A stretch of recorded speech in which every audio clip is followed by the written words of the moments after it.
북적이는 점심시간, 바삐 달려가던 여옥이가 누군가와 부딪혀 비틀거렸다.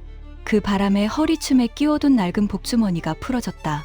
복주머니에서 작고 검은 물건이 떨어지고 길을 지나던 어떤 사람이 걷다가 검은 물건을 자기도 모르게 툭 발로 걷어찼다. 그것은 식사 중이던 마포의 호랑이 최거상의 발 앞에 톡 떨어졌다. 이게 뭐지? 최거상은 젓가락을 내려놓고 바닥에 물건을 집어들었다. 아무래도 심상치 않은 표정. 최거상의 미간이 좁아지고 눈빛이 반짝였다. 그는 옷소매로 검은 페이대를 닦았다. 때가 벗겨지자 은은한 광택을 내는 흑옥의 문양이 드러났다. 최거상은 신음 같은 한숨을 내쉬었다. 그는 품속 깊은 곳을 뒤져 비단 주머니를 꺼냈다. 그 주머니 안에서 나온 것은 똑같이 생긴 반쪽 흑옥패. 그가 두 조각을 맞대었다. 딸깍. 처음부터 하나였던 것처럼 맞물렸다. 최거상은 자리에서 일어났다. 그는 쟁반을 든 채 멀끔하게 서 있는 여옥에게 성큼성큼 다가갔다. 너 잠깐 나 좀 보자. 죄송합니다, 대주어른. 아니다, 괜찮다. 그건 그렇고 너 이리 와서 나랑 말 좀 해야겠다. 최거상은 여옥을 자신의 식탁 앞 의자에 억지로 앉혔다. 그리고는 옥패를 여옥의 코앞에 들이밀며 물었다. 말은 천천히 하는데 눈에서는 불이 나오고 있었다. 여옥은 겁에 질려 어깨를 움츠렸다. 이거 어디서 가져온 것이냐? 차마 훔쳤느냐고 물어보지 못하고 입을 다무는 표정. 아닙니다. 이 흑옥패 반쪽은 제 아버지가 남겨주신 유품입니다. 절대 훔친 물건이 아닙니다. 여옥의 목소리가 떨렸다. 최거상의 눈썹이 꿈틀했다. 유품이라고? 내 아비 함자가 만자 석자를 쓰는 분이 아니시냐? 제 아비 함자를 어찌 아십니까? 여옥의 눈이 동그랗게 커졌다. 그 대답을 듣는 순간 최거상의 얼굴이 환하게 펴졌다. 허허, 진짜야? 네가 진짜 만석 형님 딸이야? 최거상은 여옥의 두 손을 덥석 잡았다. 그리고는 주책맞게 그 손을 위아래로 흔들었다. 금방 어깨춤이라도 출 것 같은 기세. 아이고 하늘님, 상제님, 부처님 감사합니다. 감사합니다. 이걸 이제야 찾다니. 허허, 등잔 밑이 정말 어둡구나. 얘야, 내 부친께서 나에 대해서 말씀을 남기신 게 없니? 하긴 그땐 내 꼴이 말이 아니었었지. 어디 아픈 데는 없고? 아이고 좋아라. 영문을 모르는 여옥은 눈만 깜빡이고 있었고 객주 안의 모든 사람들은 마포 제1의 부자가 미쳐서 날뛰는 진기한 광경을 멍하니 바라볼 뿐이었다. 그날 이후 객주 부엌대기 여옥의 팔자는 그야말로 뒤집어졌다. 떼국물 흐르던 무명 저고리 대신 윤기가 자르르 흐르는 비단옷을 입고 그녀를 야, 너라고 부르던 하인들은 이제 아기씨라 부르며 굽신거렸다. 많이 먹어라. 아니 벌써 배가 부르다고? 지난 세월 배고프던 거 다 채우거라. 최거상은 장사도 뒷전이었다. 그는 전국 8도의 산해진 밀을 구해다 여옥 앞에 차려놓고 그녀가 숟가락을 뜨는 모습만 봐도 배가 부른 듯 터어거렸다. 대주 어른 아니, 아버님 이제 배가 터질 것 같습니다. 그래? 그럼 비단을 보러 가자꾸나. 천국에서 들어온 최고급 비단이 있다. 여옥은 어리둥절하면서도 가슴 한구석이 찌릿했다. 얼굴도 기억나지 않는 친부모님의 빈자리를 이 호탕한 거상이 채워주고 있었기 때문이었다. 한편 궁궐의 내금위장 강무석은 주막에 앉아 탁주한 사발을 들이켜고 있었다. 그의 앞에는 낡아해진 초상화 한 장이 놓여 있었다. 그림 속 여인은 단아하게 미소 짓고 있었고 그 곁에는 꼬마 아이가 꽃신을 신고 있었다. 아가씨 벌써 15년이 흘렀습니다. 무석의 기억은 15년 전 봄날에 머물러 있었다. 쇠락한 양반가의 여식이었던 신씨 부인. 무석은 담장 너머로 그녀가 마당을 쓰는 모습, 어린 딸의 머리를 빗겨주는 모습을 훔쳐보며 남몰래 연심을 키웠었다. 감히 넘볼 수 없는 유부녀였기에 그저 바라보는 것만으로도 좋았다.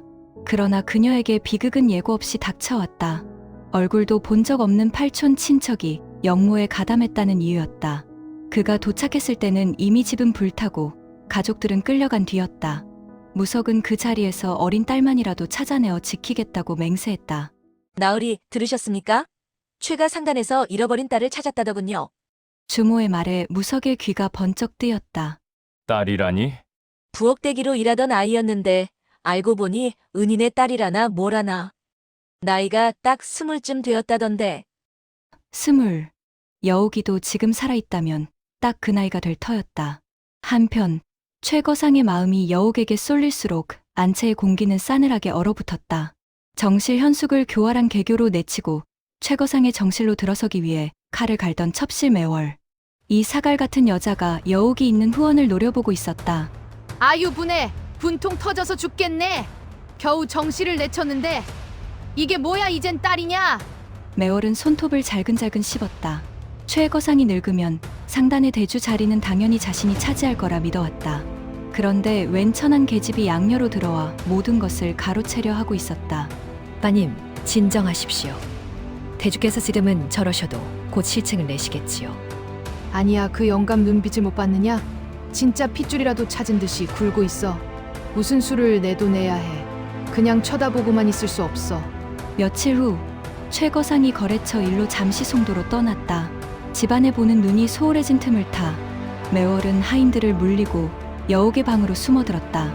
쫓아낼 구실, 아니 죽여버릴 구실이 필요했다. 옷글짝을 뒤지던 매월의 손에 낡은 서책 한 권이 잡혔다. 그 책은 여옥이 아버지의 유품으로 소중히 간직하던 의서였다. 책장을 넘기던 매월의 눈에 빛이 번뜩였다.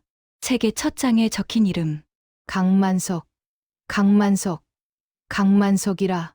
매월은 기억을 더듬었다. 15년 전 도성을 떠들썩하게 했던 김자점의 난때 연루되어 멸문지화를 당한 의원 집안. 하늘이 나를 돕는구나. 내년이 역적의 핏줄이었어? 매월의 입꼬리가 귀까지 찢어질 듯 올라갔다. 그녀는 즉시 붓을 들었다.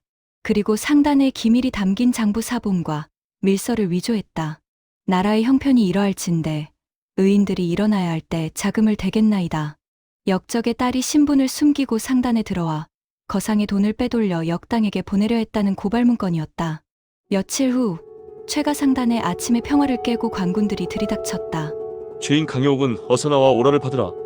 우렁찬 고함 소리에 비단옷을 입고 마당을 거닐던 여옥이 얼어붙었다. 이게 무슨 행패요? 우리 아버님이 아시게 되면 경을 치게 될 겁니다. 여옥이 떨리는 목소리로 외쳤지만 포졸 뒤에서 걸어 나온 매월이 야릇하게 웃었다. 아버님, 역적의 딸 주제에 누구더러 아버님이라 하느냐? 작은 마님. 매월은 포졸들에게 위조된 밀서와 의서를 건넸다. 나으리들, 바로 그 계집입니다. 신분을 속이고 우리 상단에 들어와 상단의 자금을 역적들에게 보내려 했습니다. 이 의서를 보십시오. 역적 강만석의 딸이 분명합니다. 아닙니다. 저는 그런 적 없습니다. 그 책은 그저 아버지의... 닥쳐라. 내년이 역적의 씨앗이란 건 인정하는구나. 포졸들이 여옥의 양팔을 꺾어 눌렀다. 끌고 가세요. 당장 관하로 끌고 가서 저 요망한 것을 물고를 내세요. 여옥은 비명을 지르며 끌려갔다. 송도로 떠난 최거상은 이 사실을 까맣게 모르고 있었다. 그 시각 최가 상단으로 향하던 강무석은 포승줄에 묶여 끌려가는 여인을 목격했다. 산발이 된 머리카락에 가려 얼굴은 보이지 않았지만 클바닥에 버려진 비단신 한 짝이 묘하게 눈에 밟혔다. 역적의 딸이라고. 최거상 하마터면 큰일 치를 뻔했구만 그랴. 사람들의 수군거림에 무석의 발걸음이 멈췄다. 역적의 딸? 불길한 예감이 등골을 서늘하게 훑고 지나갔다. 한편 매월과 내통하여 매물을 받은 사또는 정당한 신문 절차를 무시하고 곤장부터 들이밀었다. 내년이 영모 자금을 댄 것을 다 알고 있다. 어서 죄를 자백하지 못할까? 저는 억울합니다. 저는 영모 소신을 보낸 적이 결단코 없습니다. 여옥의 목소리는 갈라지고 있었다. 여봐라! 전연의 입에서 바른 말이 나올 때까지 매우 쳐라! 가혹한 매질이 시작되자 여옥의 입에서 고통스런 비명이 터져 나왔다. 가타부타 말도 없이 며칠 동안 매질은 멈추지 않고 계속되었다. 그리고 시간이 얼마 가지 않아 여옥을 영모로 효수한다는 방이 붙었다. 여옥이 실신한 채로 수레의 실려 형장에 도착했다. 독한 것 같으니라고? 물을 퍼부어라! 정신이 번쩍 들게! 포졸들이 얼음장 같은 물을 여옥의 머리 위로 쏟아부었다. 푸악! 여옥이 숨을 헐떡이며 고개를 들었다. 그 순간 형장에 도착한 무석의 눈이 한 지점에 고정되었다. 머리카락은 산발된 채 힘없이 망나니의 칼을 기다리고 있는 여인. 무석은 15년 전의 기억을 더듬고 있었다. 담장 너머로 보았던 마당을 쓸다 땀을 훔치며 환하게 웃던 신씨 부인. 그리고 그녀의 치맛자락을 잡고 올려다보던 어린 계집아이의 맑은 눈망울. 두 개의 얼굴이 겹쳐졌다. 저 형장에 묶여있는 여인은 평생 가슴에 품고 살았던 첫사랑의 모습과 너무 흡사했다. 둥두둥둥 북이 울렸다. 시간이 되었다. 참수형을 시행하렸다. 목을 쳐라. 망나니가 입에 머금었던 술을 푸우 뿜으며 시퍼런 칼을 높이 쳐들었다. 안 돼. 이번엔 절대 안 돼. 어느새 뽑혀진 그의 칼이 보이지 않을 정도로 빠르게 망나니의 칼을 쳐나갔다. 멈추어라. 챙! 날카로운 쇳소리가 형장에 울려 퍼졌다. 일촉즉발 망나니의 칼이 여옥의 목에 닿기 직전 무석의 칼날이 그것을 쳐낸 것이었다. 칼에 실린 힘에 충격을 받은 망나니가 뒤로 나뒹굴었다. 또 누구냐? 감히 관아의 형 집행을 방해하다니? 사또가 벌떡 일어나 고함을 쳤다. 무석은 대답 대신 여옥의 앞을 가로막아 섰다. 그는 자신의 도포 자락을 벗어 여옥의 젖은 어깨를 덮어주었다. 그리고 서슬퍼런 눈빛으로 사또를 노려보았다. 나는 임금을 모시는 내금의장 강무석이다. 간악한 사또는 앞으로 나서라. 형장은 순식간에 아수라장이 되었다. 내금이장이라는 말에 오금이 저린 포졸들이 주춤거렸다. 그때 사또가 악을 쓰며 나섰다. 내금이장이면 다요. 전혀는 역모를 꾸민 죄인이요. 역적을 비호하면 당신도 같은 죄로 다스려질 것이오. 역적이라고? 누가 저 여인을 역적으로 만들었지? 그의 손이 품속으로 들어갔다. 잘 보아라. 이것이 무엇인지. 무석이 꺼내 사또에게 건넨 것은 두루마리 하나였다. 그곳에는 왕의 옥새가 선명하게 찍힌 붉은 인장이 박혀 있었다. 이건 사또의 눈이 휘둥그레지고 살기등등하던 사또의 무릎이 힘없이 꺾여 땅에 떨어졌다. 15년 전 김자점의 역모 당시 강만석 일가는 억울하게 연루되었음이 밝혀졌다. 이에 주상 전하께서 그들의 억울함을 풀어주고 신원을 복권하라는 명을 내리셨다. 무석의 목소리가 천둥처럼 울렸다.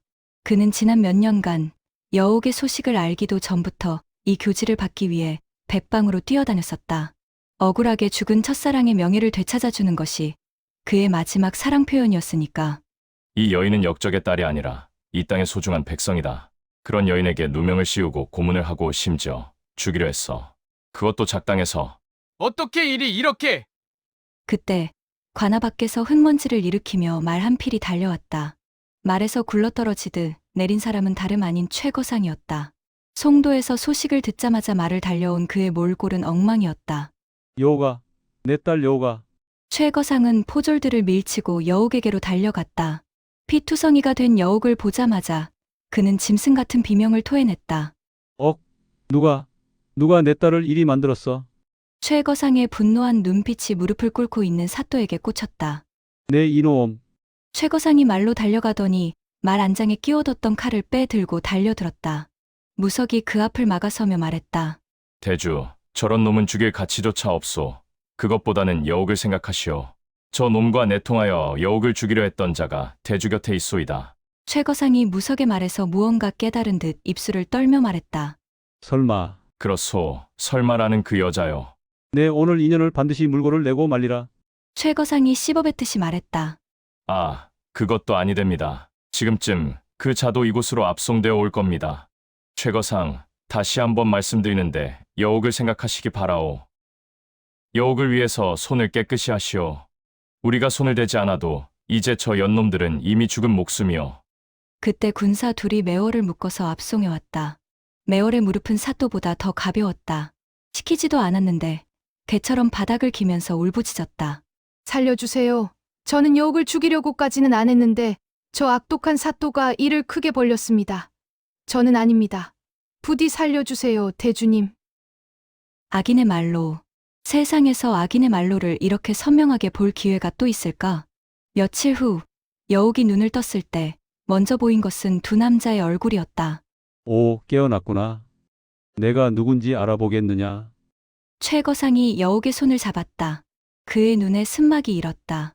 여옥은 희미하게 미소 지으며 고개를 끄덕였다. 그리고 시선을 돌려 강무석을 바라보았다. 무석은 차마 다가오지 못하고 있었다. 나으리 덕분에 살았습니다. 형장에서의 일을 여옥은 기억하고 있었다. 여옥의 목소리에 무석의 어깨가 떨렸다. 그는 천천히 다가와 앉아 품속에서 낡은 그림 한 장을 꺼내 여옥에게 건넸다. 이것을 주인에게 돌려주어 왔다네. 그림 속에는 행복하게 웃고 있는 어머니와 어린 자신의 모습이 있었다. 여옥의 눈에서 눈물이 주르륵 흘러내렸다. 어머니, 난 자네 어미를 지키지 못해 평생을 후회 속에 살고 있었다네. 그런데 그 딸은 지킬 수 있었어. 다행이야. 무석의 눈시울도 붉어졌다. 여옥은 그림을 가슴에 품고 숨죽여 울었다. 이로써 여옥을 막아섰던 검은 그림자들이 모두 사라졌다. 어찌 이게 여옥의 힘일 것인가? 과거 여옥의 부모가 베풀었던 착한 행실이 여옥에게 현실의 복이 되어 나타나고 있는 것이었다. 아버지가 살려주었던 최거상은 여옥의 삶의 든든한 울타리가 되었고, 어머니를 사랑했던 무관은 날카로운 칼이 되어 그녀를 지켜주었다. 부모가 남긴 은혜는 그렇게 20년의 세월을 돌아 여옥의 곁에 머물렀다.